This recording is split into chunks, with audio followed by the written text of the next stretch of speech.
vous remercie tous d'avoir pu faire le déplacement pour assister à cette assemblée générale ordinaire d'Aérésia. Ordinaire, mais pas tant que ça, vous allez voir. J'aimerais tout d'abord nommer Denez Flejokial, notre actuel secrétaire général, comme commissaire de séance, si tu l'acceptes. Merci. Qui va se charger de prendre les notes pendant la séance et de m'assister un petit peu. Alors, on va commencer par faire le tour, globalement, des personnes qui sont présentes et qui sont membres cotisants. Donc, je vais faire. Est-ce que tu peux prendre en note, Denez, ça? Ça se fait? Ok. On va faire un tour comme ça, par rangée. Donc, premier présent, on a Denez Pejoquial, Pierre Melot. Ah, par contre, le problème, c'est si je me rappelle pas du nom de tout le monde. Vincent Vacareza, Lucien Renard Ragnaud, Manon Lardeux. Si je dis une bêtise, vous me regardez avec des gros yeux et j'essaie de corriger. Jacques Sponton, Maxime Land, Kelvin Pono, Julien Martinez, Aurélien Dumas, Evan Thibault, Julien Zeng,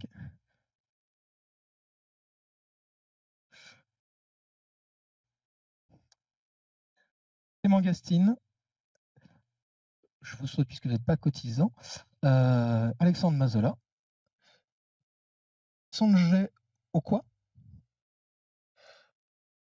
Abinaya Sassikaran, Cyril Roux, Maxime Lévesque,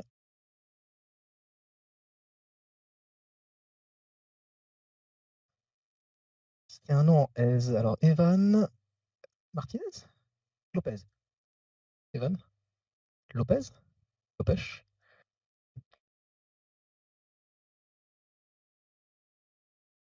Non, sauf moi.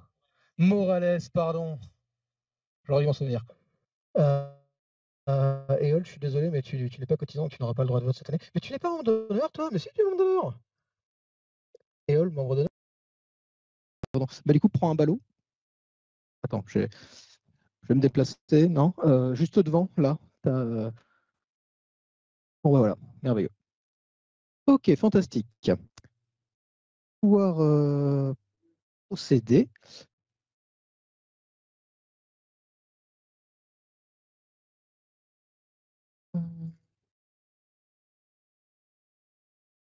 Alors, ça va être un peu rock and roll parce que j'ai pas plusieurs écrans. Le bon HDMI et du premier coup, s'il vous plaît. Par contre, c'est pas le mode présentation, donc je vais découvrir mes slides un peu en même temps que vous. Fantastique.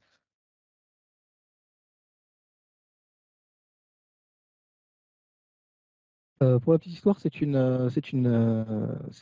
un carton de transport de charge pyrotechnique de Yurok. Vous pourrez le reconnaître au petit pictogramme explosif dessus. C'est un Pro 98 4G, il me semble. Bien, on va pouvoir commencer. Alors, tout d'abord, on va procéder à l'ordre, enfin, on va voir un petit peu l'ordre du jour. Donc, qu'est-ce que l'on va voir aujourd'hui?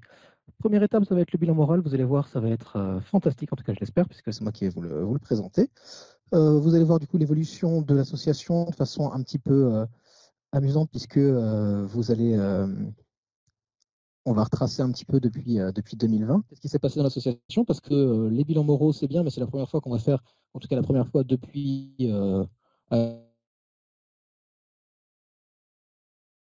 que l'on fait une assemblée générale qui va être filmée. Donc, on va essayer de retracer un petit peu ce qu'on peut retracer. On va faire un petit retour sur du coup les projets principaux qui ont été entamés, qui ont été menés à bien, et les ambitions qu'on a développées depuis cette époque-là, nos succès, éventuellement nos échecs. Et une fois que ça sera fait, on va passer au bilan financier. Je passerai la main à notre trésorier que j'ai perdu de vue, qui est juste là, qui va vous faire une petite présentation du bilan financier centré du coup sur cette année. Vous verrez que dans mon bilan moral, j'aborde aussi quelques points financiers. On ne m'a pas appelé le trésorier pour rien, le président, selon l'époque. On prendra suite à ça en compte les démissions les démissions des membres du bureau général actuel et les élections. Enfin, on procédera ensuite aux élections des nouveaux candidats. Et éventuellement à la fin, s'il y a des propositions, on pourra procéder à l'élection d'éventuels membres d'honneur. Je vous rappelle que conformément à nos statuts, on peut en élire un maximum de 2 par assemblée générale ordinaire.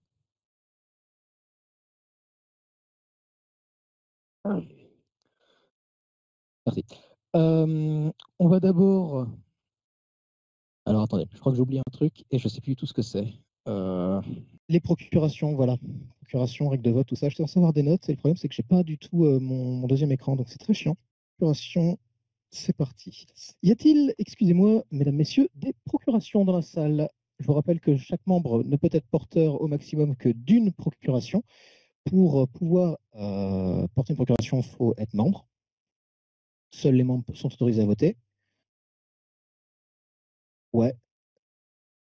Alors, tu es la procuration de qui Ouais, je confirme.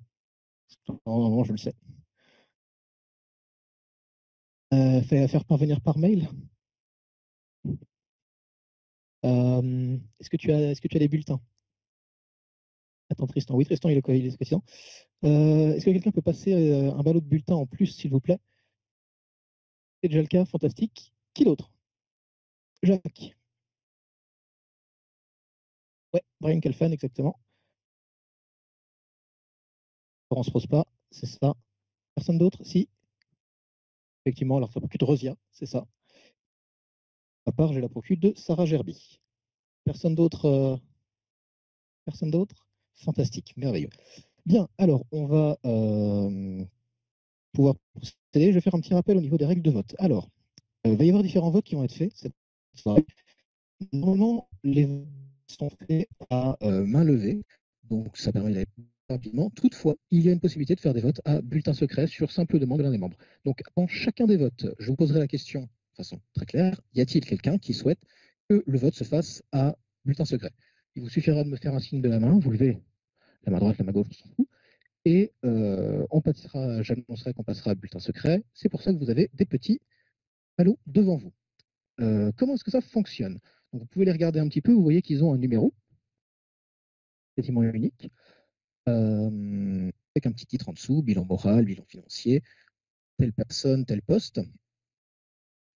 Il vous suffira du coup de noircir la case par un trait, une croix, un rond, un gribouillage si vous voulez, mais seulement la case du vote que vous voulez exprimer.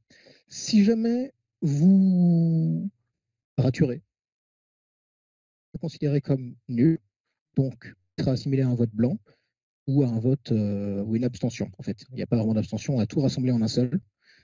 Voilà. Pour ce qui est des votes où la réponse est simplement binaire, on approuve ou non, on vote pour ou on vote contre, globalement. Vous avez, vu que c'est un choix binaire, vous avez combien de choix? Oh, exactement. Pour, contre et le vote blanc. Certains autres votes, vous verrez que vous avez, je crois qu'il y a un seul autre vote comme ça, vous aurez 4 choix. C'est parce qu'en fait, ce soir, on va voter pour des postes qui sont nécessaires au sein de l'association et des postes qui sont facultatifs. Pour les postes nécessaires au sein de l'association, ce qu'on doit obligatoirement élire, il y en a 2. Il y a le poste de président et le poste de trésorier. Pour cela, on doit obligatoirement choisir, dans le cas où il y a plusieurs candidats, l'un des candidats ou exprimer un vote blanc. Pour le cas où le poste est facultatif et où il y a plusieurs personnes à un seul poste facultatif, soit on a fait un vote par personne, soit on a fait un vote rassemblé et il y a je ne souhaite pas qu'il y ait tel poste dans l'association. Voilà. Si jamais vous avez des questions, je vous invite à regarder rapidement vos bulletins et à me les poser maintenant.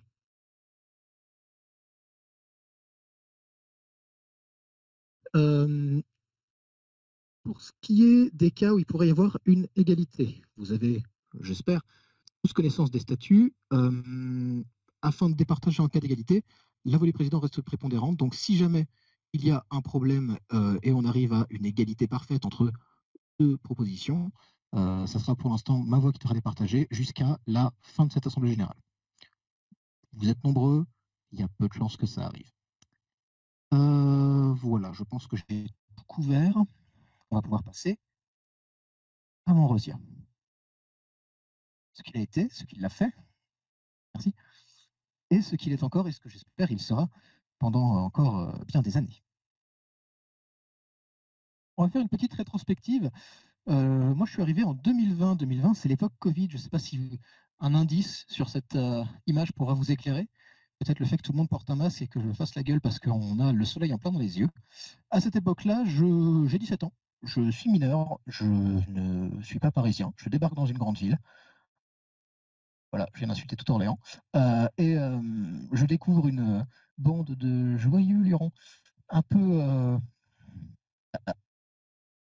qui décide de me kidnapper au bout de à peine un mois d'ancienneté dans leur association pour m'emmener au Portugal pendant une semaine, avec en main un papier qui dit que j'accepte, qu'en tout cas ma famille s'engage à ne pas porter plainte si jamais je meurs sur place. Fantastique à expliquer à son père ça quand... Fantastique. Donc on décide de partir avec littéralement tout le local à l'époque. Hein. Donc on a des morceaux de briques et de broc, une fusée en kit, des bouteilles de coca, du matériel, et on décide de partir à Uroc, cette campagne qui vient d'être créée un peu sur le tas pour nous permettre de lancer la fusée de l'époque, Janus. Alors Janus, il faut savoir que c'est une fusée du coup qui, une fois assemblée, ressemblait à ça. C'était censé être une fusée billetage à l'époque prévue pour le Seaspace. Donc vous voyez, il y a toute l'équipe qui a à un moment travaillé dessus, qui est présente, ou qui accompagnait en tout cas, qui était présente sur cette photo, dont Bayol du coup, qui était tout en bas là, complètement éclaté de son voyage en avion.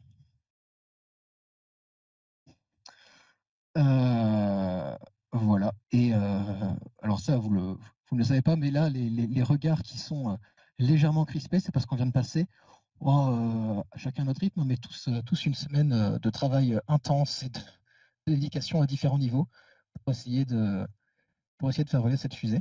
Alors, je vais faire quelque chose que Charles me reprochera pendant encore des années, je pense, c'est que je vais montrer cette photo-là, qui est intéressante pour un élément. Alors, il me déteste pour une raison, c'est qu'en fait, bon, là, on est à 2 doigts du lancement et on est en train de se rendre compte que malheureusement, cette année-là, Uroc, ça va pas être possible, on va pas réussir à lancer. Un petit défaut au niveau de l'assemblage de la fusée. On va pas réussir à le corriger dans le peu de temps qui nous reste. Donc voilà, grande déception. Mais pourquoi c'est intéressant? Parce qu'on peut voir deux comploteurs derrière. Alors, il faut savoir que ça, à droite, avec ces magnifiques Converse Bordeaux, c'est moi. Et de l'autre côté, on a Alexandre Dumont, qui à l'époque est trésorier de l'association. Et on est en train de discuter. Et j'aime bien montrer cette photo simplement parce que c'est le moment pile poil où je me suis dit ah, j'aime bien Eurasia, j'ai envie de la reprendre, cet assaut. Voilà. Donc, c'est grâce à cet événement en fait qui a été très formateur que j'ai décidé de m'inclure, d'essayer de m'inclure en tout cas un peu plus dans l'association, de me montrer intéressé et que je suis devenu quelque temps quand même, peut-être 6 mois après, facile 6 mois même plus après Uroc, du coup je suis devenu secrétaire général et j'ai pu commencer à fournir un peu de travail plus administratif on va dire pour l'association. Le problème, c'est que Uroc, c'était pas facile. Ça a un peu fatigué tout le monde, tant sur le plan physique qu'émotionnel. Donc, ça a été compliqué d'essayer de reprendre après. On a dû se recentrer, se dire, bah voilà, on a fait ça, c'était génial, mais qu'est-ce qu'on essaie de faire après? Qu'est-ce qu'on vise? Vers quoi on se dirige? C'est un petit peu le petit âge sombre d'Eresia, si j'ose dire, 2021. On n'a pas réussi à rebondir immédiatement, ça a pris un peu de temps, on a dû prendre de l'élan. Et tout le travail que l'on a fait en tant qu'équipe, moi en tant que secrétaire général, c'était d'essayer de nous donner les moyens de repartir dans une meilleure direction, on va dire. Alors je vais vous faire un petit point dès maintenant sur, pas vraiment les finances de l'association, mais un petit peu quand même, vous allez comprendre du coup, comme je le disais, pourquoi est-ce qu'on m'appelle le trésorier, pour vous détailler un petit peu au fil des ans, où va l'argent déjà? Parce que c'est quand même une plutôt bonne question. Donc vous avez deux graphes que, comme tout excellent élève ingénieur, je n'ai pas labellisé. Et je vais vous les expliquer. Donc le premier, c'est la répartition budgétaire, donc les dépenses, selon 3 pôles de dépenses principaux, la communication, les projets techniques du coup, et nos campagnes de lancement, donc tous les frais organisationnels, le transport, le voyage, le matériel, les frais de réservation, ceci, cela. Sur toutes les années des années scolaires, on va dire 2020-2021, jusqu'à cette année 2024-2025. Premier graphe du coup en valeur absolue, et deuxième graphe, c'est du proportionnel. Je laisse un peu de temps pour les regarder et reprendre mon souffle.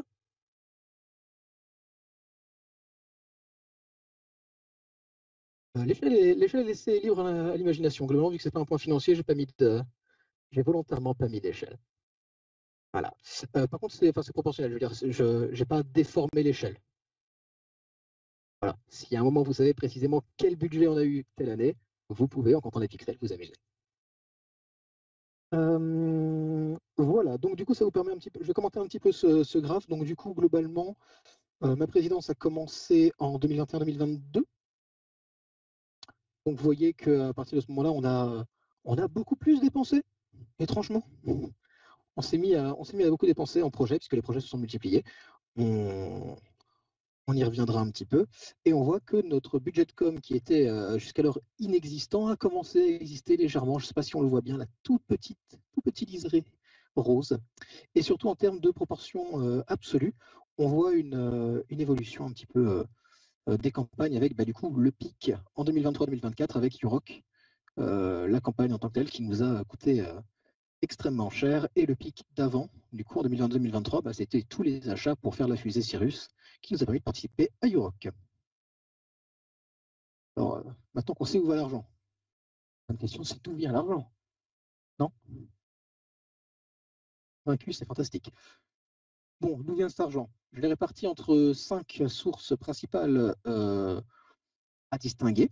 Nos sponsors, les dons de nos membres, principalement, ou de nos anciens membres, les recettes effectuées de nos activités, de nos ventes, de nos événements, nos cotisations, que j'ai séparées des dons, simplement pour qu'on ait une idée, et les subventions. Ce qui sont appelées les subventions, c'est un terme piégeur, c'est le terme qui est utilisé par l'école, c'est les dons spécifiquement venant de l'ESIA. Normalement, subvention, ça vient plutôt d'une instance étatique. Voilà, là, c'est les dons de l'ESIA. Donc, même chose. Premier graphe dans l'absolu, deuxième graphe proportionnel. Donc, on peut voir on va commencer par un petit peu les sponsors. On voit que jusqu'à 2022-2023, on n'avait pas de sponsor. On a commencé à se lancer et ça a très bien fonctionné depuis. Dès qu'on a eu Cyrus, en fait, on a commencé à avoir des bons sponsors. Visiblement, ça leur a plu. On voit aussi un énorme pic de dons en 2022-2023. Ça, c'est un pic de dons que l'on doit à nos chers alumni qui nous ont permis en fait d'acheter une enrouleuse filamentaire à cette époque, sans laquelle nous n'aurions pas pu construire Cyrus. Donc, je vois qu'il y en a quelques-uns qui sont ici, donc je voudrais vous remercier. Merci encore, parce que c'était une très belle somme. Parce que c'est gentil aussi. Au niveau des recettes, alors vous pouvez vous dire, mais qu'est-ce qu'une asso fait comme recette? C'est très simple en fait. On a commencé à avoir une activité légèrement commerciale, c'est-à-dire qu'en fait, soit quand on fait du merch par exemple, vous avez déjà, pour la plupart peut-être, déjà acheté du merch Heresia, des goodies, voilà. Bon, on se fait une très légère marge dessus et ça vous permet en fait de financer des projets, par exemple. Voilà, merci. Encore une fois. Les cotisations, donc vous voyez, on est. Alors, au niveau proportionnel, ça varie un petit peu. Au niveau de l'absolu, on voit que ça ne varie pas trop. En fait, on a un taux de cotisation, un taux de cotisants qui est resté à peu près à l'équilibre depuis 2022. Donc, on a à peu près le même nombre de membres, en légère augmentation ces dernières années. Donc, c'est une asso qui, en tout cas de mon point de vue, de ce point de vue-là, se porte bien.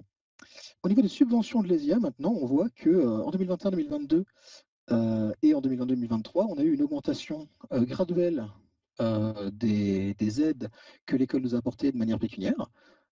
Merci. C'était très cool parce que ça nous a permis en fait de concrétiser le projet Cyrus principalement. Et ça s'est maintenu en 2023-2024, l'année où on a lancé Cyrus. Et depuis qu'on a lancé Cyrus, cette année, il y a eu une diminution de à peu près 40%. On espère que ça reviendra avec une fois que le déménagement sera fait, le déménagement de campus. Voilà. Et au niveau du coup de la répartition, vous pouvez voir en dessous comment est-ce que ça s'est passé. En 2023, ça a vraiment été l'année où on a géré le plus de flux de trésorerie.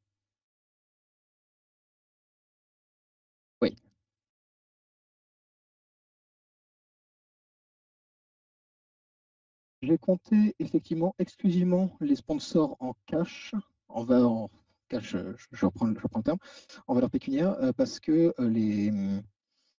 c'est un peu compliqué d'estimer les dons matériels, parce que si on le prend au prix du marché, ça explose très très rapidement. Si jamais par contre, en fait, nos sponsors nous donnent très peu, leur coût de revient réel, c'est des secrets qu'ils ne donnent pas.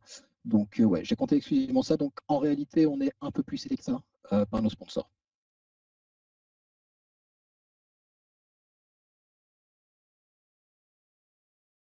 Ça va dépendre. Là, globalement, cette année, alors je laisse Evan y revenir tout à l'heure, mais là, cette année, globalement, on est à peu près sur.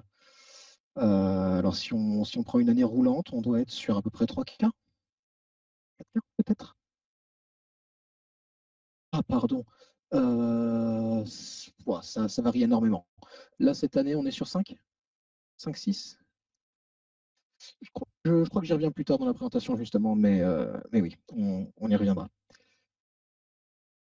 Et si jamais vous avez des questions qui vous viennent plus tard, n'hésitez pas, on aura un temps d'échange à la toute fin de la présentation. 2022, on s'est dit qu'on avait une revanche à prendre. Parce que bon, Euroc 2020, c'était sympa, mais bah, moi, j'aimerais bien lancer une de fusée. Et puis, quand on voit les fusées des autres qui coûtent extraordinairement cher et qui sont absolument énormes, bah, moi, je me dis que moi aussi, j'ai envie de compenser. Il n'y a pas que eux qu'on se droit là. Du coup, on commence à s'organiser. Exactement.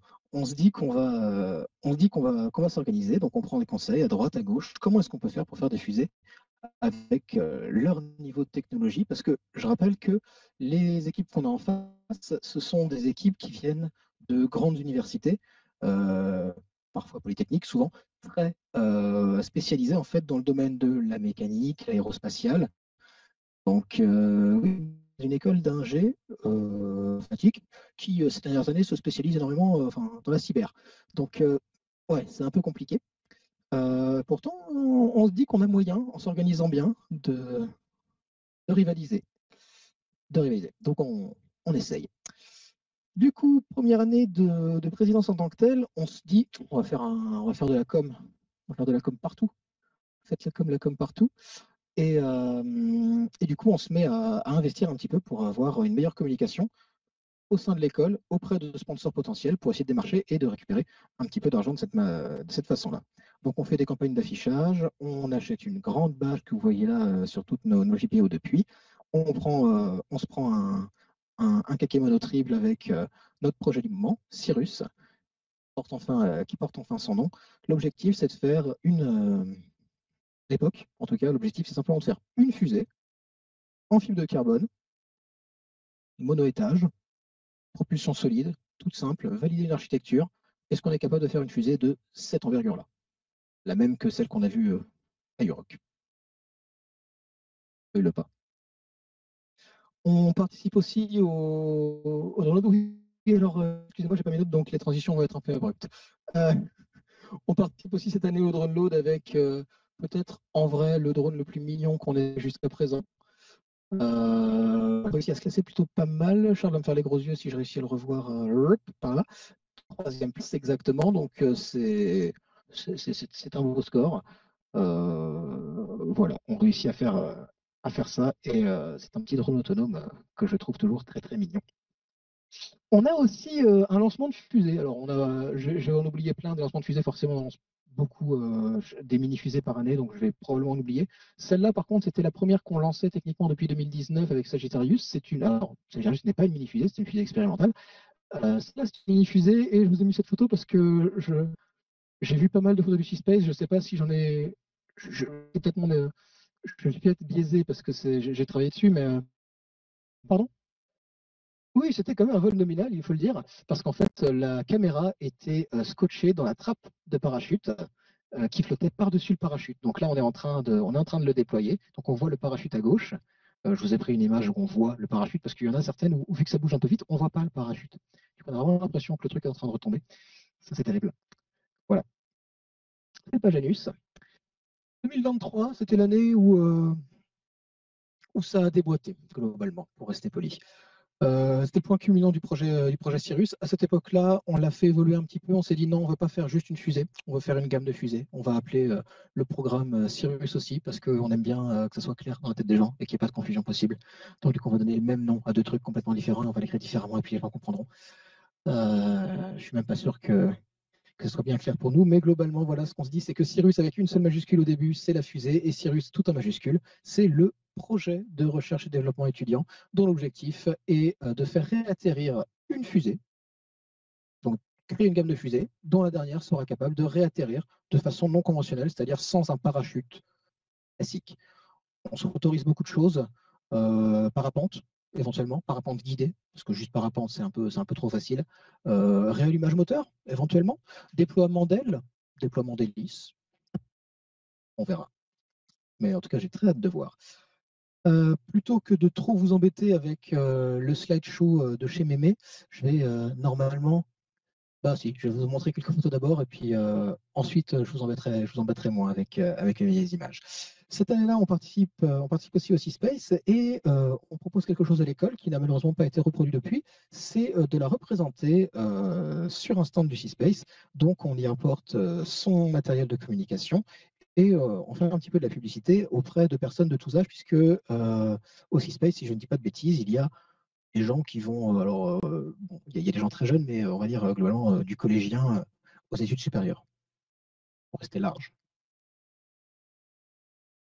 On commence aussi des partenariats qu'on appelle sur notre site partenariats académiques, avec notamment une autre association qui s'appelle CIRA, qui est une association d'une école, une école qui s'appelle l'Estaca, c'est peut-être, qui est à Montilly-le-Bretonneux, alors c'est un peu amusant puisque notre campus de Laval a pour voisin l'Estaca Laval. Nous, on a essayé de faire un partenariat avec l'Estaca Paris, techniquement. Et par contre, on n'est pas vraiment du tout à côté. Mais on a essayé de faire un petit partenariat pour essayer de développer des systèmes embarqués un petit peu sympas. Donc là, c'est la fusée SUS, ouais, on va le prononcer comme ça.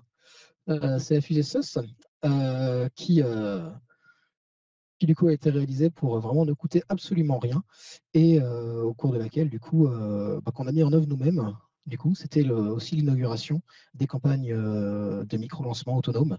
Donc voilà, depuis cette année, Eresia a la capacité de lancer elle-même ses micro-fusées.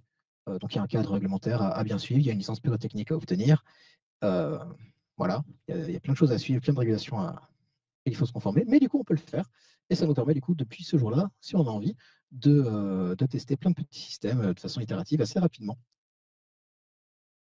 On a aussi du coup cette année, alors c'était, je rappelle, hein, l'année 2023, fait nos premiers gros partenariats, on va dire, avec des boîtes externes. Donc là, c'était Xometry qui nous a usiné une bague, euh, une bague de jonction de différentes sections de tubes de fusée. Alors ce design-là, c'était amusant parce que globalement, il est né un peu de la veille technologique, entre guillemets. Juste regarder, hein, qu'on avait fait à Euroc en 2020. C'est-à-dire que j'avais regardé un peu ce que faisaient à l'époque les Suisses, il me semble, le PFL. Je me suis dit, ah, leurs bagues, elles sont pas mal, ouais, c'est intéressant, mais moi, je l'améliorerais en faisant ça, ça, ça, ça. Ce design n'est absolument pas parfait, bien sûr. On l'a encore amélioré, on l'a beaucoup changé d'ailleurs. Mais voilà, à l'époque, on avait vu un design, on s'est dit, non, arrogant que je suis, je me suis dit, non, je pense que je peux faire mieux. Du coup, c'était extrêmement amusant de voir qu'en y retournant en 2023, ils avaient fait exactement ces mêmes modifications. C'était fantastique. Euh, comme quoi, comme quoi. Et encore, je pense que leur modèle était quand même légèrement supérieur pour rester correct. Ça, c'est du coup, c'est le lancement de Cyrus, excusez-moi. Donc, on ne se rend pas bien compte de la taille de la fusée, là. Pour rappel, elle fait 3,14 m de haut. Et là, on est à plus de 700 mètres et la photo est zoomée. À notre échelle, c'est un véritable behemoth qui est en train de se lancer dans le ciel.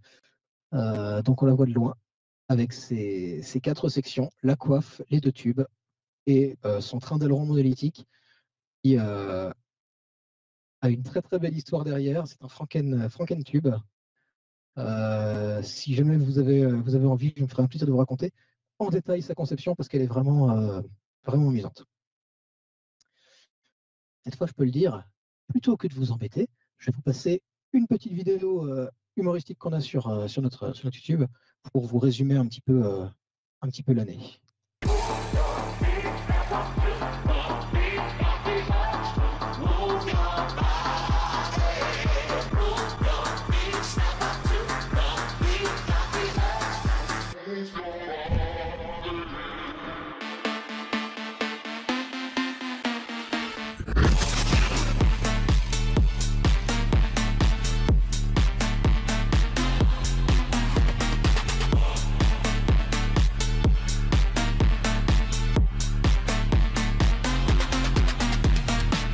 Voilà, donc c'était que serait Hérésia sans ces mêmes. Et vu qu'on fait 1942, je vais vous passer une deuxième vidéo qui vous montre un peu plus en détail. Je vais l'écourter, hein, mais le vol de Cyrus en 2023. Mission control go, range safety go, all stations go. We're launching Air on rail number 5. Rocket is going T minus 10, 9, 8, 7, 6, 5, 4, 3, 2, 1. Ignition. Ignition, lift off. Burn out. Ça a l'air de voir pour moi. We're still seeing the tracking smoke.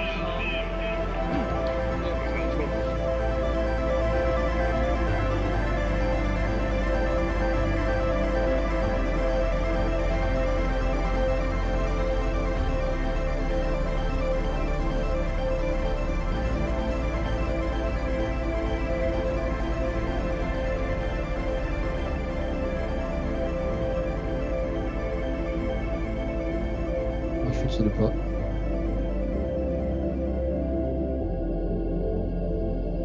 Doucement.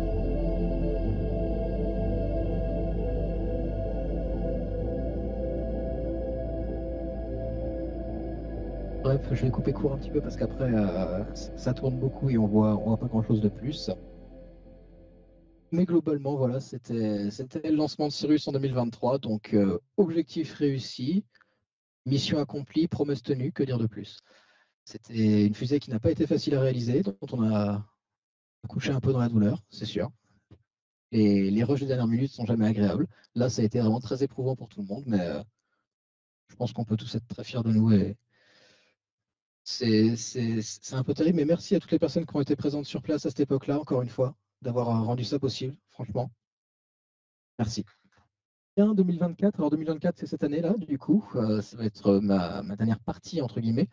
RSA dans un monde VUCA. Vous connaissez l'acronyme VUCA? Ah, vous le verrez en quatrième année avec...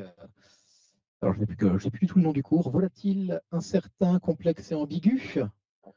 Ah ouais, pas encore. Bon, vous verrez. Globalement, cette année, beaucoup de choses changent, des choses sur lesquelles on n'a pas le contrôle. Ça change vite. Volatile, incertain, on ne sait pas dans quel sens ça va changer. Complexe parce qu'on ne comprend pas toujours ce qui se passe. Et ambigu, bon, je laisse ceux qui savent pourquoi. Globalement, avec le changement de campus, beaucoup de choses ont changé pour Aresia. Je veux dire, ça fait des années qu'on est ancré sur un campus, que ce soit avant au 72, quand l'école avait encore les bâtiments d'en face. Ici à la cave, depuis aussi extrêmement longtemps, on a des photos de 2001. J'étais même pas né. Où il y avait des gens qui étaient dans la cave en train de faire des fusées. Bah voilà. Donc voilà, ça fait extrêmement longtemps qu'on est ancré ici. Et d'un coup, en très très peu de temps, avec malheureusement peu de temps pour se préparer et peu de temps pour discuter aussi, on va devoir changer beaucoup de choses. Donc on va voir qu'est-ce que nous, actuel bureau, on a fait pour essayer de nous orienter dans la bonne direction. Comment est-ce qu'on voit un peu l'avenir? Et en gros, dans quel état est l'assaut? Alors, cette année 2024, donc je prends l'année au sens large, on a participé à DroneLoad, on a participé à DroneLoad, pardon. On a participé au DroneLoad avec le fusée, j'y arrive pas, hein, avec le drone Hocus Pocus, qui n'a pas extrêmement bien performé en tant que drone. Par contre, la présentation et l'appui technique étaient suffisamment bons pour nous permettre de décrocher une 3e place au concours DroneLoad. apparemment, voilà, on me souffle à la pas oreillette qu'apparemment on a été les premiers sur la présentation, donc c'est plutôt cool. Voilà. On a participé au Space avec différentes fusées, je ne vais pas toutes les nommer. On a Equilibrius, voilà. Donc vous avez, je ne sais pas si vous avez remarqué depuis le début de la présentation, des petites représentations des fusées en bas à gauche ou des projets sur lesquels on est. Ça c'est Mnemonus, voilà, qui est fait encore qui était fait encore avec Sierra. Donc on poursuit nos partenariats sur plusieurs années. Ça c'est Oignon. Alors du coup c'est terrible, j'ai oublié une animation, mais c'est pas très grave, vous allez quand même comprendre. Donc là, globalement, c'est en préparation de Euroc 2024, où on a eu l'immense privilège et la chance d'être invité par nos maintenant partenaires académiques TUTSAT, à participer en fait à lancer un payload avec eux dans leur fusée Frodo M. Et du coup, on a préparé un payload Oignon, un CANSAT, qu'on a testé quelques mois, j'aurais aimé, quelques semaines en réalité, avant le lancement. Donc là, on nous voit dans les champs en train de tester à seulement 300 mètres. Et après, à droite, sachez que nous sommes aussi sur cette photo à droite. Est-ce que vous saurez deviner où? Attention, la story comportait un piège. Je vais vous zoomer là. Le point blanc dégueu au centre, c'est nous. Enfin, c'est moi, Mazola et non, c'était qui? Jacques avec le téléphone, comme ça, pour essayer de voir si on nous voyait de loin. Donc, dans la vallée de Chevreuse, des personnes sur le château, d'autres au niveau de la route en face. Et on a réussi à obtenir un fixe à 3 km à peu près, 3-4 km. Voilà. Cette année-là aussi, on a décidé de reprendre, on a essayé de changer un peu de charte graphique, communication un peu auprès des étudiants. Donc on a fait une intégration des étudiants un petit peu plus travaillée entre guillemets que d'habitude. Même si les autres années, il y avait quand même pas mal d'actions qui avaient été entreprises. Donc notre nouvelle charte graphique, entre guillemets, c'est le style flat vector. Donc ça nous permet en fait de le réutiliser sur plusieurs années, plein partout, de créer des assets au fur et à mesure. Voilà. SAT et Frodo M, du coup, notre CANSAT dépourvu de toutes ces cartes électroniques intégrées à l'intérieur de leur baie payload, bien zoomé, mais vous avez l'idée, c'était vraiment une très très belle fusée. On était aux côtés d'une équipe suisse et d'une autre équipe allemande, il me semble. Du coup, oui, effectivement, il y avait bien une autre équipe. Il me semble qu'ils étaient juste au-dessus des Suisses. Et de l'autre côté, il y avait un CANSAT complet de toute SAT. On a aussi décidé de créer un peu de continuité dans cet assaut en introduisant Rosia, l'association des anciens d'Eresia, qui a du coup pour mission d'accompagner et d'aider les membres d'Eresia dans leurs projets, qu'ils soient techniques ou professionnels ou autres, faire un petit réseau d'alumni en fait propre à Eresia. Voilà, donc on n'a pas été chercher très très loin avec le logo, hein, on s'est pas embêté. Et du coup, pour l'instant, les missions de Rosia, c'est d'épauler Eresia sur toutes les questions techniques, donc la gestion de projet, comment faire des budgets, comment faire éventuellement des événements. Bref, essayer de distiller un petit peu du savoir que l'on a et de retracer le fil d'Ariane, si j'ose dire. On ne retrace pas vraiment le fil, mais voilà, pour plusieurs années. Merci, Maz. Donc, oui, effectivement, le but, c'est de récupérer un petit peu du savoir qui a été amené, d'apporter de la continuité, comme tu le disais, depuis 2017, c'est ça? 2017, voilà. Donc, 2017-2025, il y a pas mal de temps qui est passé. Donc pour l'instant, les actions que Rosia a prises en plus de l'aide technique, c'est on anime un petit peu le site web d'Eresia. Je suis sûr que vous savez tous qu'on a un site web et que vous le consultez très régulièrement. Merci. On poste régulièrement, à peu près une fois par mois, de façon mensuelle, un billet de blog dans l'onglet blog du coup, pour nous permettre un petit peu de suivre les avancées techniques. Donc là, Rosia, globalement, s'est mise sur l'aide à la conception d'une étude de polymérisation. pour permettre à Eresia de faire des tubes de fibres composites, de matières composites plus résistants que ce qu'elle ne fait actuellement.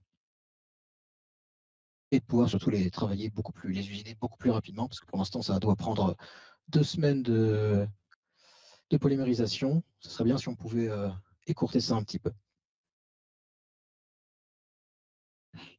On va faire un petit peu de stats avant de terminer. Je sais que vous adorez tous ça.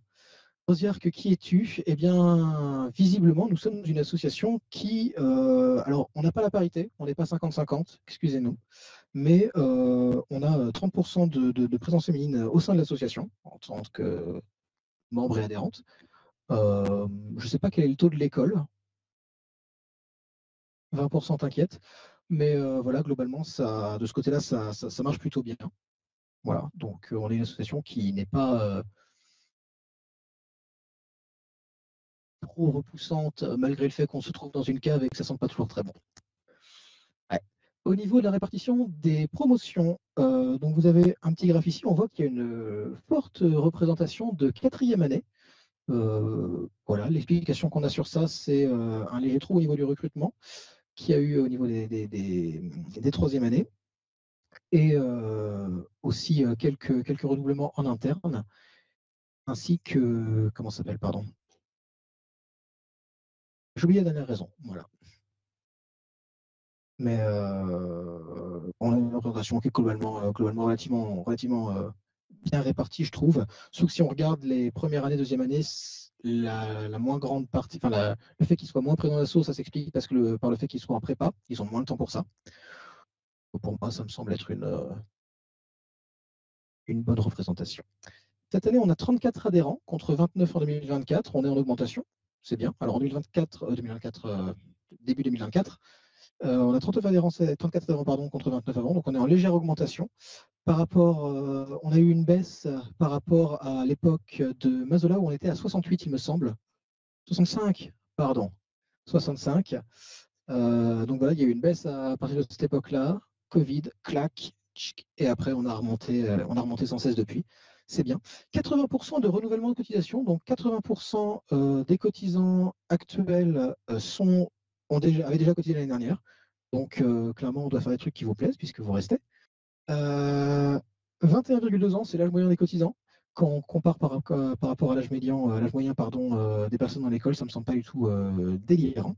Et surtout, ce qui est intéressant, c'est le fait que l'ancienneté moyenne de l'association, c'est de 3,4 ans. C'est que l'ESIA, c'est une école qui se fait normalement en 5 ans, souvent, parfois en 6 ou plus. C'est maximum. On a une moyenne qui n'est pas délirante, du tout, même si elle est un petit peu élevée. On pourrait s'attendre à avoir du 2,5 ou du 3. Donc effectivement, on a des gens qui restent longtemps dans l'assaut.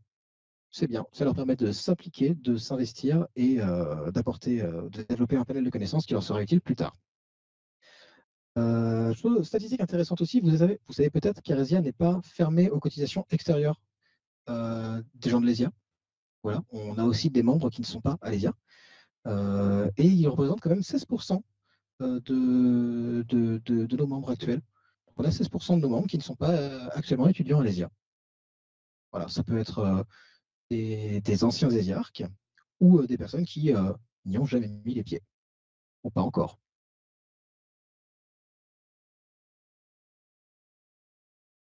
On a des collégiens, donc lycéens maintenant, pardon.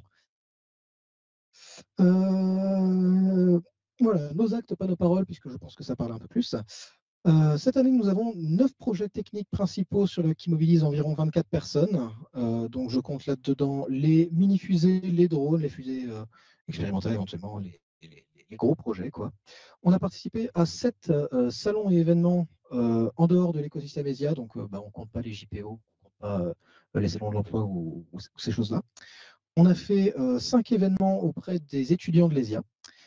Et à voir avec le C-Space qui approche, mais je reste optimiste. 100% des projets que nous avons entamés cette année ont été menés à leur terme. Je suis en train de garder cette statistique aussi élevée. Tout le monde, s'il vous plaît, pitié. Ça serait cool.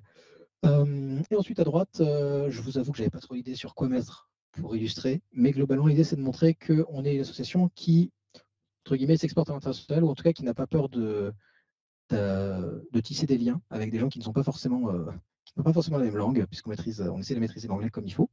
Donc, on a notre atelier là où on travaille qui se trouve à Paris. On a notre zone air-sol pour le lancement de microfusées qui se trouve dans les Yvelines. Le Seaspace se situe à Tarbes. On y va une fois par an. UROC, ça fait quelques années qu'on y va une fois par an aussi. On va essayer de continuer sur cette lancée. Et on a nos partenaires académiques qui sont soit en région Île-de-France, soit en Allemagne. Bon, je vais quand même vous parler un petit peu de nos paroles aussi, parce que dans un bilan moral, ne pas parler de la communication qu'on fait sur les réseaux, c'est quand même un petit peu compliqué. Donc, là, sur les 6 mois qui sont passés jusqu'à présent, donc c'est simplement cette année, on a réussi à faire à peu près la même performance que l'année dernière. On est en comment j'appelle ça? Je vais pas dire stagnation, mais pour l'instant, on a la même performance que l'année dernière. Donc, sur le deuxième semestre, tout va se jouer globalement. Est-ce qu'on fera plus? Est-ce qu'on fera moins? J'espère qu'on fera plus. Je ne peux pas le garantir. On a fait à peu près 200 000 vues, tout réseau confondu. Alors, sur nos réseaux phares, plutôt, je devrais dire. Donc, c'est Instagram et LinkedIn. On a 5 partenaires. Voilà, j'en parlais, je disais que j'avais cette slide. Donc, on a 5 partenaires entreprises qui nous ont fait confiance cette année. On a un rythme de publication d'à peu près un post unique publié chaque semaine. Ça va peut-être changer un petit peu. On va changer la formule pour essayer de s'adapter. Et cette année, on a obtenu 1,3 fois plus d'abonnés sur nos réseaux. Et on a un taux d'engagement de 20%, ce qui, alors je sais pas, non, je n'ai pas mis la bonne stat, mais globalement, c'est globalement plus élevé que les pages recommandées par la Meta Business Suite ou LinkedIn quand ils nous le proposent. Donc, les gens interagissent pas trop mal avec nos posts. Et après, à gauche, je vous laisse regarder, c'est la répartition homme-femme par tranche d'âge. Je vous ai épargné l'insulte de vous montrer Facebook parce que vu la moyenne d'âge de la salle, quand même, peu de gens sont sur Facebook, mais c'est rigolo parce que si on regarde, là, il y a plus de gens de 18, 24 ans. Et par contre, si on regarde Facebook, il y a beaucoup plus de gens en 25, 34 et il y a un pic qui commence à apparaître en 35, 44. Voilà. Si vous utilisez Facebook, posez-vous quelques questions. Ou pas. Voilà. Toutes ces raisons sont des bonnes raisons pour lesquelles Monrosia ne sera pas votre Rosia. Vous allez vous l'approprier, ça sera votre association à vous, et c'est normal que qu'on n'ait pas la même expérience. C'est tant mieux. C'est bien. C'est fantastique. Faites-en ce que vous voulez. Faites-en quelque chose qui vous plaît. Faites-en quelque chose de bien. Merci. Pardon, j'ai oublié que c'est moi qui parlais. Du coup, on va pouvoir procéder au premier vote, le vote numéro 1.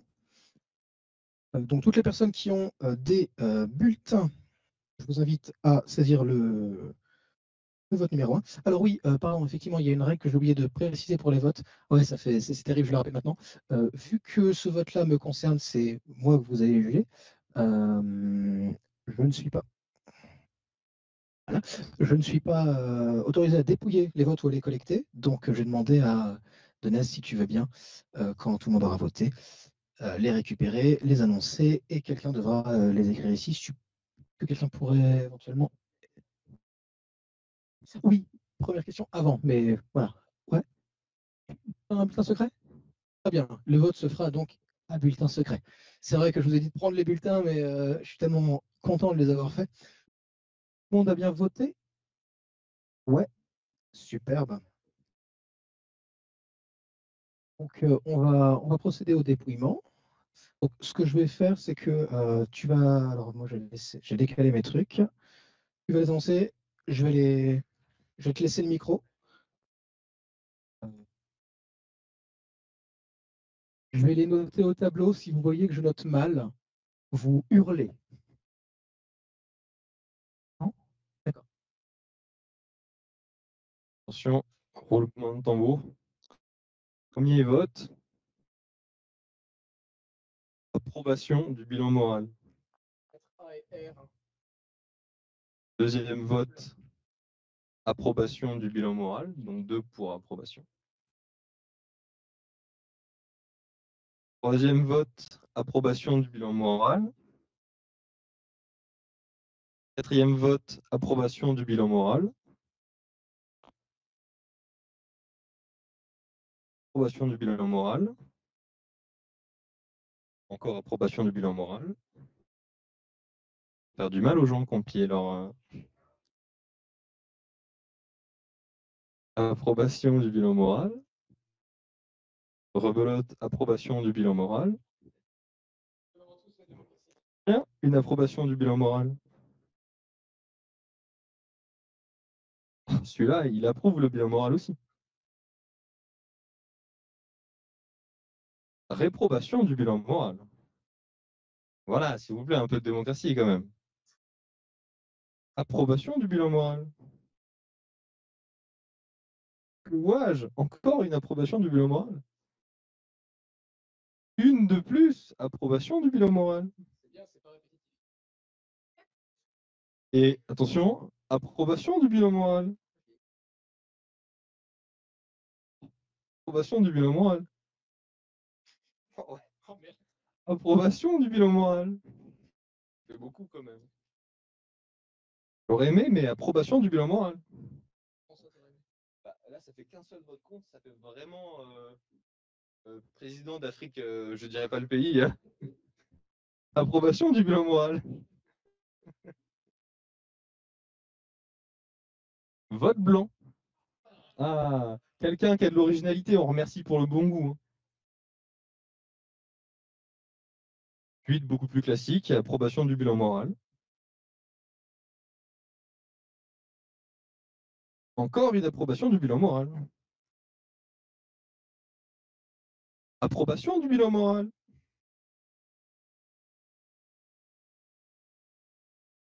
Approbation du bilan moral.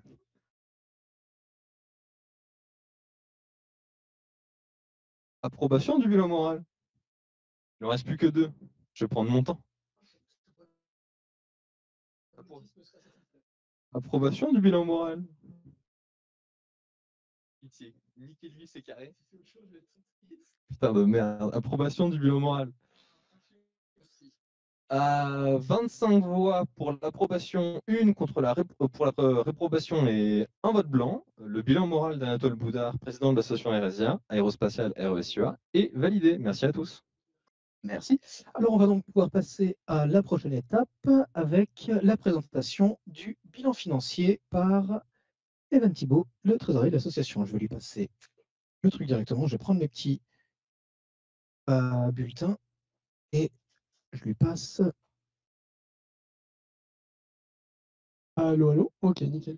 Alors, donc on va passer au vote donc du bilan. Bah non. Donc, pardon. On va passer donc, on va parler un peu donc des flux de trésorerie qu'on a eu cette année. Donc, je vais commencer par le graphe du milieu, juste simple, pas vraiment utile niveau pourcentage et tout, mais c'est juste pour vous représenter cette année. Comme Anatole l'a présenté juste avant, on a dit on a été un peu chamboulé, on a eu des petits problèmes et ça se voit parce que c'est quand même une année où, sur tous les flux qu'on a eu, on a eu moins de dépenses moins de dépenses que d'entrées d'argent, ce qui n'était pas courant et notamment avec Cyrus, c'était complètement l'inverse. Donc voilà, premièrement, j'ai juste choisi ce graphique pour vous montrer ça au niveau des flux de trésorerie. Ok, ensuite, donc les 2 prochains graphiques, ça va être sur la répartition de nos flux créditeurs et donc de nos flux de dépenses qu'on va voir juste après. Donc je vais vous montrer où est-ce qu'on a dépensé, c'est-à-dire que vous allez voir des projets où on a eu un grand centre de dépenses. Donc là, ils vont être inscrits comme tels. Et tous les projets où on a eu des dépenses qui étaient pas très importantes, donc je dirais en dessous de 100 euros, je les ai tous regroupés dans ce que j'ai nommé association. Et ça regroupe aussi tout le matériel qu'on a pu acheter donc pour ces différents projets-là. Ouais, donc c'est le graphique qui est tout à votre droite. Non, tout à votre gauche. Pardon, celui-là, voilà. Donc on a donc sur les grands projets, on avait Oignon. Comme l'a dit Anatole à Euroc 2024. Donc on voit que c'est quand même 20% de nos dépenses, mais c'était vraiment rien comparé à l'année précédente où on avait eu Cyrus. Ensuite, on a le drone load. Donc là, pareil, petite dépense aussi, alors qu'ils sont normalement remboursés par l'école, mais ça, on en reparlera juste après, enfin par le laboratoire. L'infra, c'est vrai qu'on s'est remis à développer une infra, enfin à relancer le projet d'infra à la cave. Petite dépense aussi à ce niveau-là. Et donc les frais mensuels, bon ça classique. Et donc comme je le disais, dans un asso, c'est tout le matériel qu'on a besoin par-ci par-là pour des petits projets. Donc c'est principalement, je reviendrai après sur les notions d'immobilisation. Ensuite, donc la répartition donc, des flux créditeurs. Donc, alors, je vais différencier un peu tout. Donc bon, il y a le sponsoring Gesia, je pense que c'est assez clair. Donc ça je ne sais pas si vous vous rappelez un peu des chiffres qu'avait présenté Anatole, mais ça représente plus ou moins le pourcentage qu'on a vu juste avant. Ensuite, donc les cotisations qui sont quand même là, même si c'est un petit pourcent. Les dons, c'est principalement des dons pécuniaires de certaines personnes pour nous aider au financement d'Oignon cette année, donc pour UROC. Dans les ventes, on a considéré le peu de bénéfices qu'on faisait du merch et les Lego Mindstorm aussi, qu'on a bien réussi à écouler cette année. Et enfin, donc les dons sponsors, c'est ce dont on parlait juste avant, c'est donc tout ce qui est, pardon, j'ai du mal, là, j'ai un trou. Donc les flux de trésorerie que nous a donné, donc si je me rappelle bien des sponsors, c'était ASB, Wurf Électronique, la Cité des Sciences, le Bourget aussi, il me semble, et RS Component. Donc ça représentait 26% des flux créditeurs donc cette année. Ouais, du coup. Donc là, donc ça c'est notre balance pour un bilan comptable. Si vous regardez les balances de bilan comptable, ça ressemble à peu près à ça, enfin, sur certains types. Donc je vous ai parlé des immobilisations tout à l'heure, et donc là on le voit sur tout ce qu'on possède. Nos immobilisations, c'est-à-dire le matériel qu'on a, donc c'est de l'équipement, des vis, etc. Ça correspond à toutes ces choses-là. Donc c'est une grande partie de ce qu'on possède à l'association. Les créances, c'est donc ce qu'on doit faire rembourser par l'école, donc au niveau du drone loan, donc c'est une petite partie.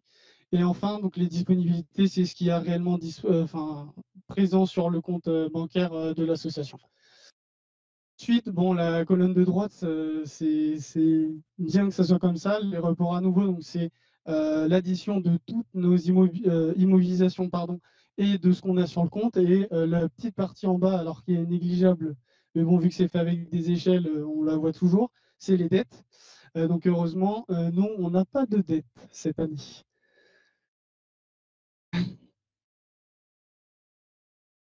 Et voilà, ce sera tout pour la présentation donc des bilans financiers et comptables de l'association sur l'année 2024-2025.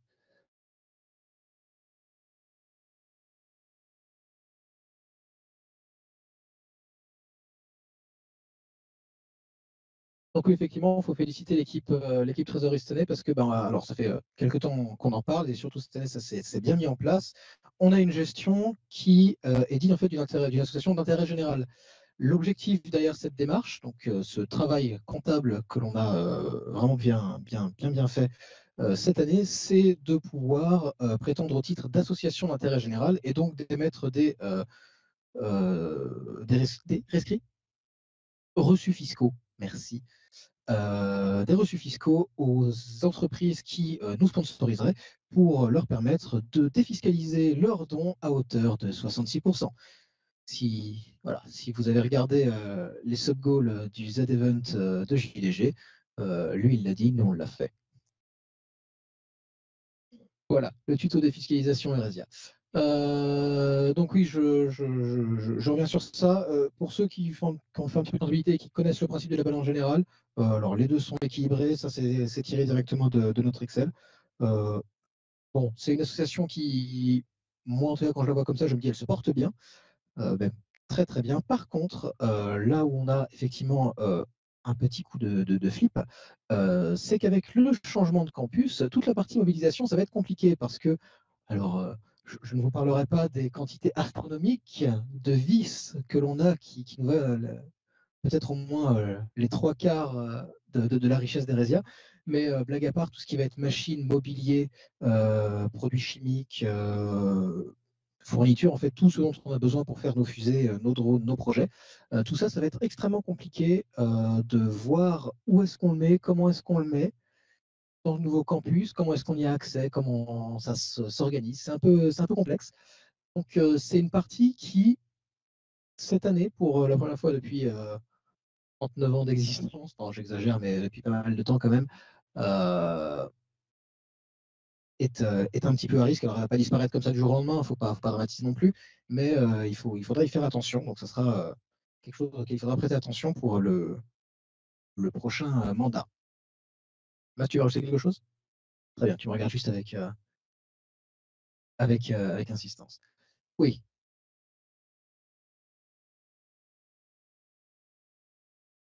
Ouais.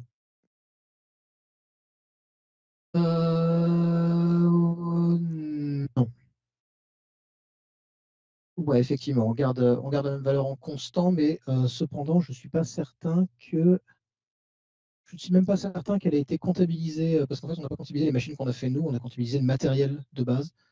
Euh, donc oui, non, effectivement, c'est pas des sommes qui, pour l'instant, dans le cas spécifique de cette machine-là, sont amorties, bien que cette année, elle a été retirée puisqu'elle n'est plus opérationnelle. Voilà. Donc elle n'apparaît pas là-dessus, sinon effectivement la partie mobilisation serait légèrement plus grosse quand même. D'autres questions? Non? Ouais. Ouais, on compte les vis. Alors globalement, là, je devrais pas vous le dire, mais globalement, les vis, c'est à peu près les trois quarts de la partie mobilisation. Bah non, on compte pas les vis. Enfin, on compte pas les vis, on compte les vis à l'achat, mais je veux dire.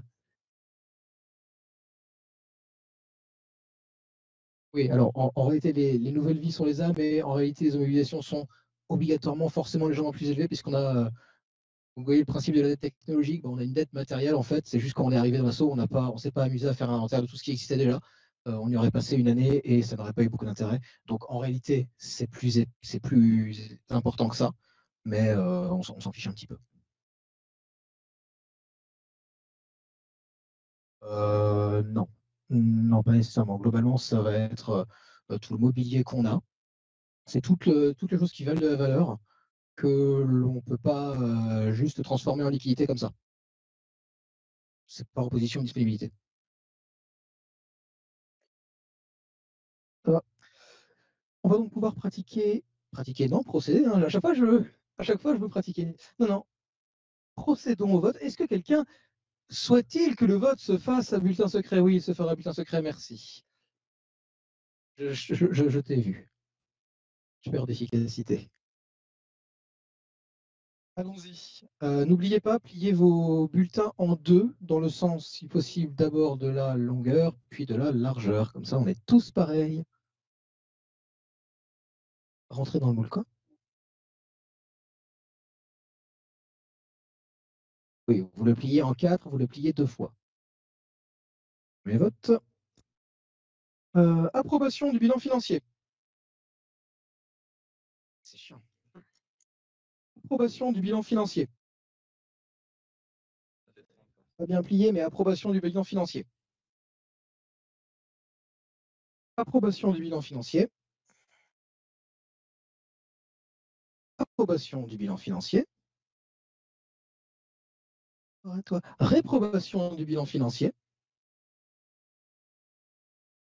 Approbation du bilan financier. Je rappelle que l'enjeu, c'est de donner quiétude de la gestion à Evan. Approbation pardon, du bilan financier. Approbation du bilan financier. Ah, si on avait le budget de 500 000 euros, ouais, je pense qu'on. Approbation du bilan financier, pardon. Je pense qu'on t'en fait les fusées. Approbation du bilan financier. Non, mais dans 2 ans, t'inquiète. Approbation du bilan financier. Approbation du bilan financier. Approbation du bilan financier. Il y a des gens qui écrivent des choses dans les cases. Approbation du bilan financier. Non, non, j'ai dit au départ, tout marquage dans la case compte comme, à partir du moment où tu n'en grilles pas deux. Donc, approbation du bilan financier. Approbation du bilan financier. Saurez-vous deviner l'approbation du bilan financier? Approbation du bilan financier. Approbation du bilan financier. Approbation du bilan bilancier. Approbation du bilan financier. Approbation du bilan financier. Approbation du bilan financier. Alors, pareil, il va faire un meilleur score que moi. Approbation du bilan financier. Même pas un blanc. Pardon. Approbation du bilan financier. Approbation du bilan financier. Meilleur score que moi, félicitations. 26 voix pour et une voix 26 approbations, une réprobation. Le bilan financier présenté par Evan est approuvé. Félicitations.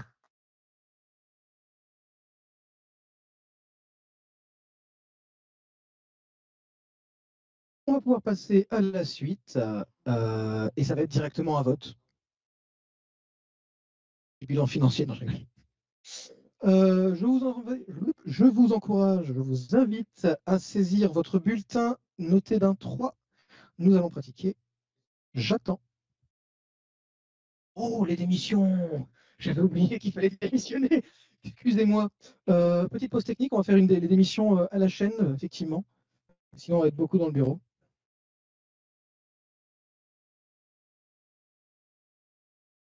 Alors, oui, effectivement, le bureau. D'Hérésia constate les démissions de Jacques Sponton de son poste de responsable des communications extérieures, plus spécifiquement de la com. Jacques, ta démission est acceptée. Donc déjà, on peut te féliciter pour tout ça. Et à titre personnel, Jacques, merci beaucoup d'avoir accepté ce poste quand tu l'as pris, parce qu'au départ, tu étais vice-trésorier, tu es passé responsable communication extérieure. C'était un pari un peu risqué au début, parce que tes choix de design étaient pas toujours évidents, mais on a réussi à trouver un terrain d'entente. Et honnêtement, le maintien du niveau correct de la com et l'exploration de nouvelles idées, nouveaux formats, l'école de la semaine,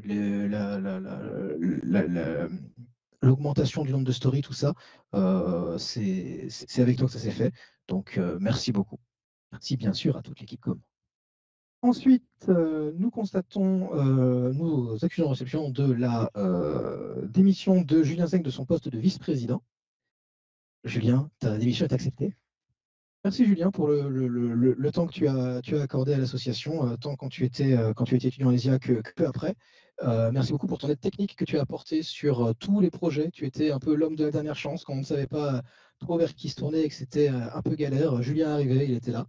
Je me rappelle quand j'étais en troisième année en Croatie, il menait un peu la barque, notamment sur le drone load, où on a vraiment tout essayé pour faire en sorte que ça se passe bien. Et il y a encore plein d'exemples comme ça, Cyrus et les autres projets. Et Equilibrius en dernier. Merci beaucoup. Merci. Nous accusons réception de la demande d'émission de Tom Romao, qui était jusqu'à présent vice-président, qui avant ça était secrétaire général. On l'a fait.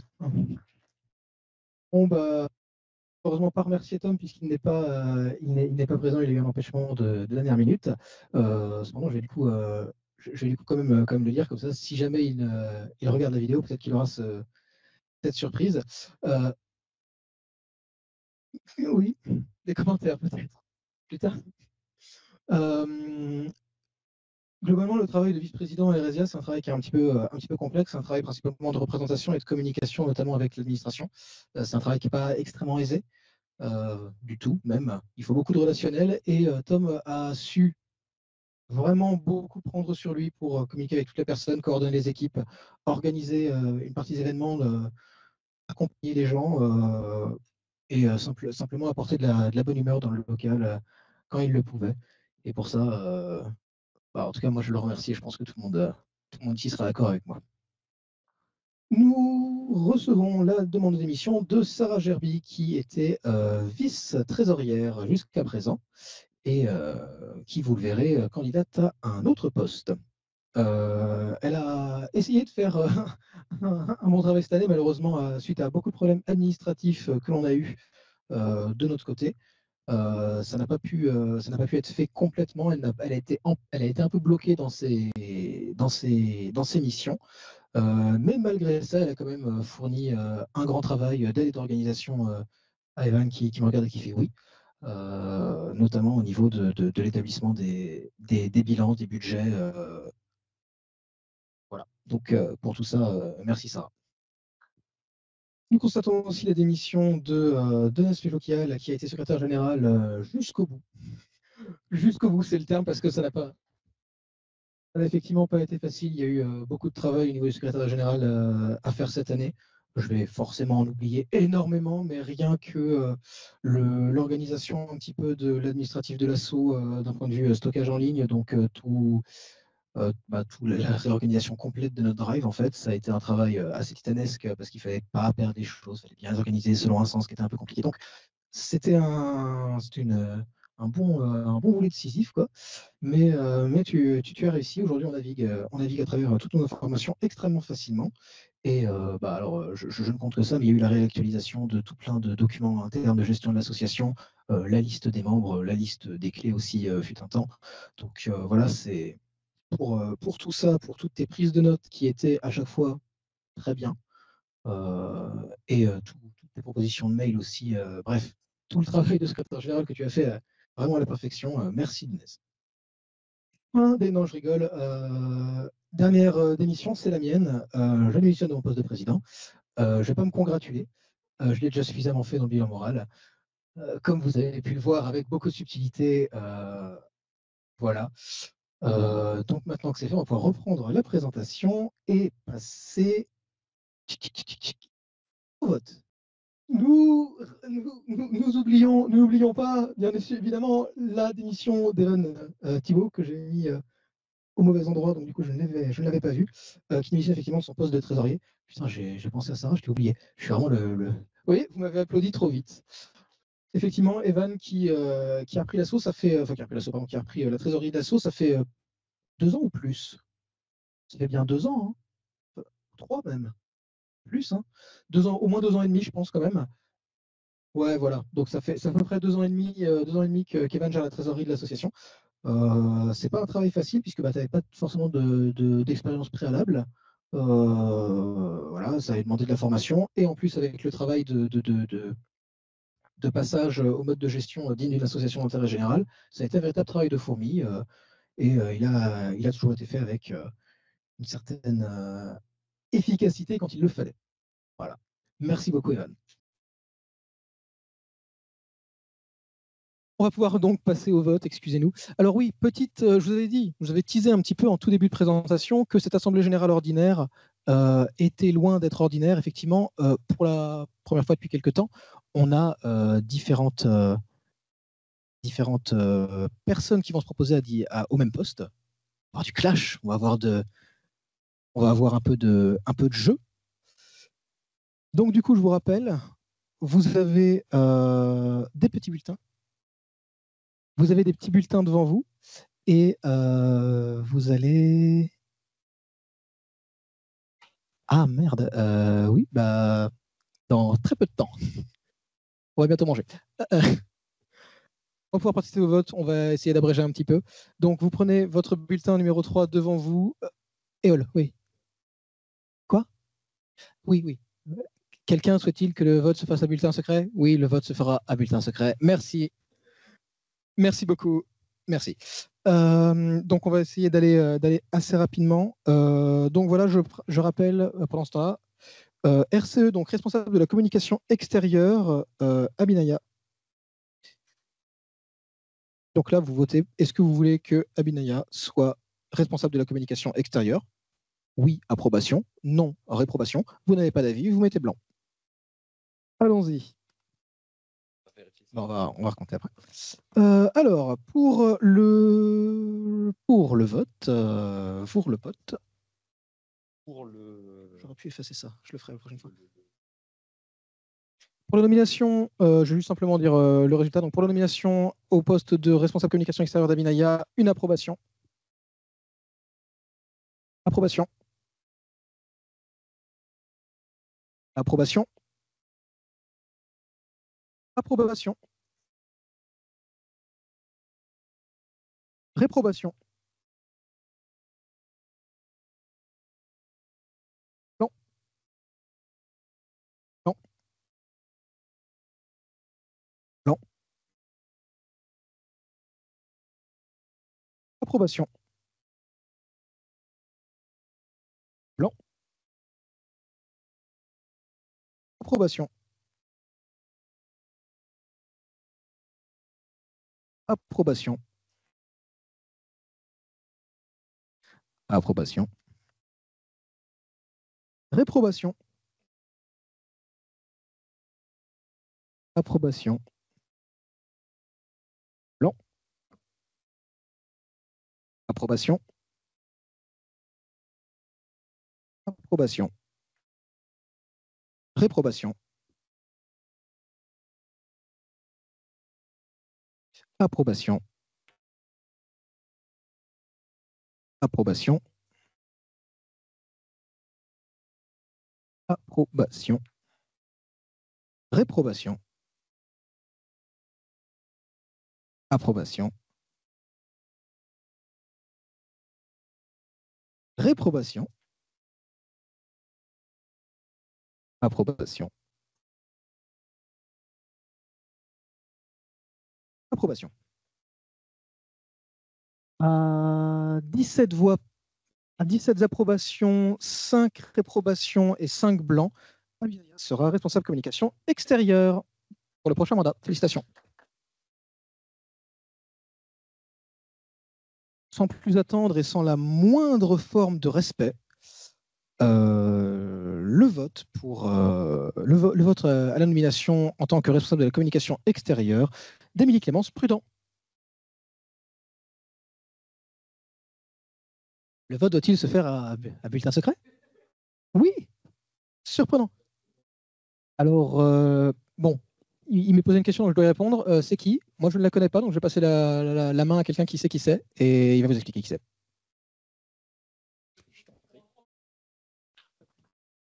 Oui, ça va être très rapide. Émilie, elle est pas mal compétente, mais le problème, c'est qu'elle elle s'est pas montrée. Donc, elle m'a dit qu'il n'y a aucun souci, qu'elle se montrera dans le futur et que si elle passe pas, bah, il n'y a vraiment aucun problème. Elle comprend et tout le monde comprend ici, c'est normal. Donc, voilà. Merci, Kelvin. Voilà.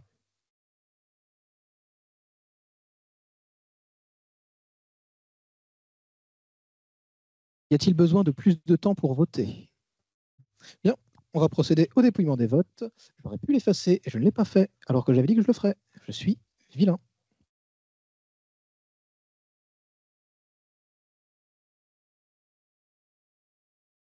C'est à toi. Alors, premier vote pour la nomination en tant que responsable de la communication extérieure d'Émilie Clémence Prudent. Une réprobation. Une réprobation. Une réprobation. Une réprobation. Alors, ouais. Une réprobation. Blanc. Une réprobation. Réprobation. Réprobation. Réprobation. Blanc. Blanc.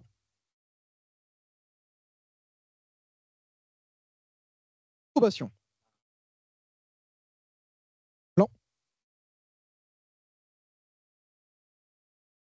Réprobation. Blanc. Blanc. Ah. Non, c'est un vote nul. Donc blanc. Si, pardon. Il y avait des écritures en dehors. Des écritures allemandes. Approbation. Approbation. Réprobation. Réprobation. Réprobation. Non. Non. Réprobation. Blanc. Et réprobation. À 15 votes à 15 réprobations, 3 approbations pardon, et 9 blancs, malheureusement, Émilie Clémence Prudent ne sera pas responsable de la communication extérieure sur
si ça vous va. Ok, alors à 21 approbations, 1 réprobation, 4 blancs, François sera responsable de la communication extérieure pour le prochain mandat. Il y a Eol qui s'est barré avec. Eol, peux me ramener la boîte, s'il te plaît? Ah l'enfant. Ok, prochain vote. Bulletin numéro 6, responsable de la communication extérieure, Maxime Land, qui actuellement s'occupe des sponsors.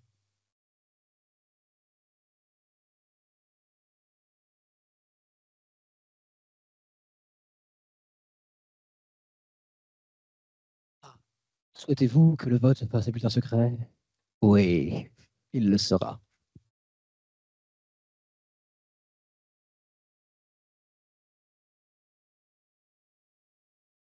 Vous savez, normalement, ça prend, à main levée, ça prend 15 secondes. Hein. Allons-y. De quoi? Non, effectivement. Là. Bien, procédons au dépouillement. Alors, pour la nomination en tant que responsable de la communication extérieure de Maxime Land, une approbation.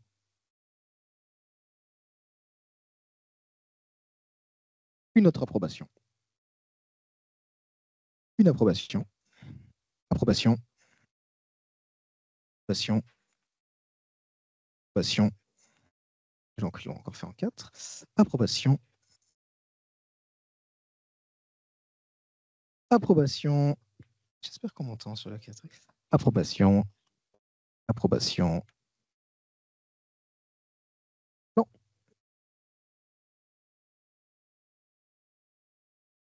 Approbation. Approbation. Approbation. Non. Approbation. Réprobation. Réprobation.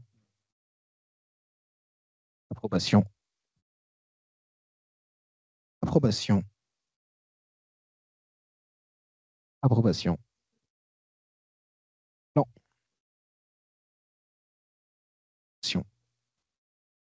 réprobation. Approbation.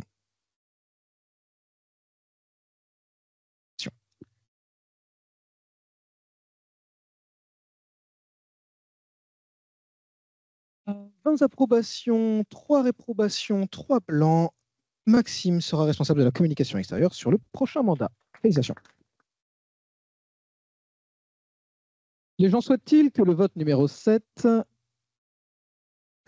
la trésorerie se fasse à bulletin secret? Oui, oui, tout le monde. Merveilleux.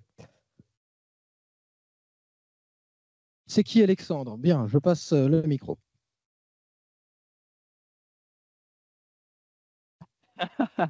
Même question, même problème, sauf que là, non, elle n'est pas là parce que problème de transport. Elle n'est pas mal loin. Non, un peu. Je vais faire vite.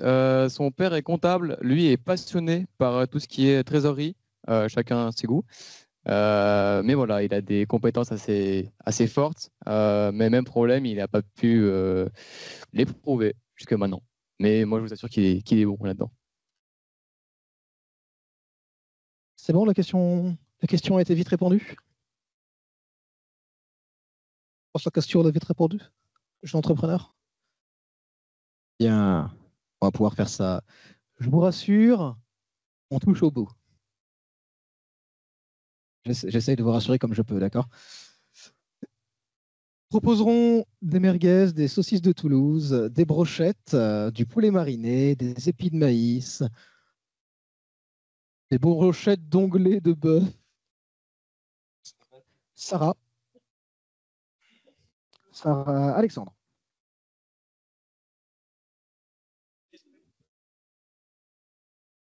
Sarah.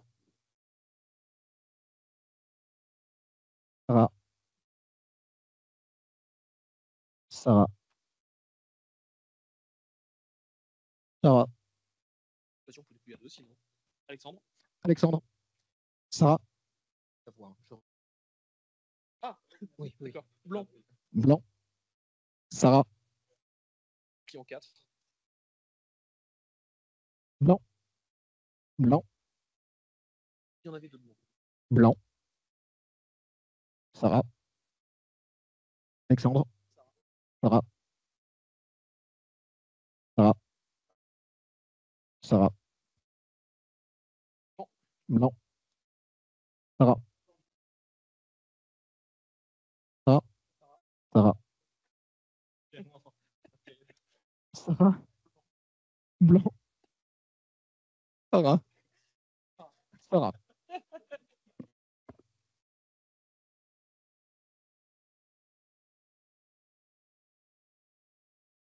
9 voix pour Sarah, 3 voix pour Alexandre et 6 votes blancs. Sarah